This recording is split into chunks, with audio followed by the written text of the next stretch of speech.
Personne ne croyait en lui. Trop petit, trop faible, trop fragile pour survivre au plus haut niveau. Mais ils avaient oublié une chose. Les hommes brisés par la guerre ne craignent plus rien. Avant les ballons d'or, avant les Ligues des Champions, Luka Modric n'était qu'un enfant perdu dans le chaos. Les sirènes, les explosions, la peur.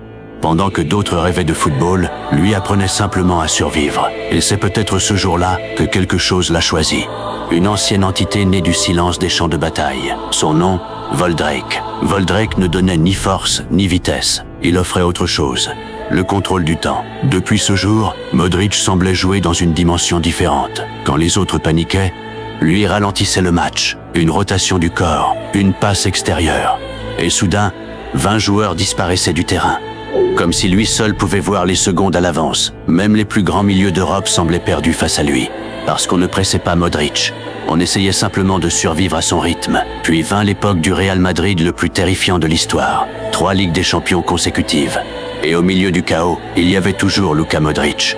Le cœur silencieux de la machine. Mais chaque pacte possède un prix. Plus les années passaient, plus Voldrake réclamait quelque chose. Pas des trophées, pas des victoires, le temps. Et pourtant, même aujourd'hui, alors que les générations changent, Modric continue de marcher au milieu des ruines du football moderne, comme un dernier survivant, le dernier maître du temps, et peut-être le dernier joueur que Voldrake ait jamais choisi.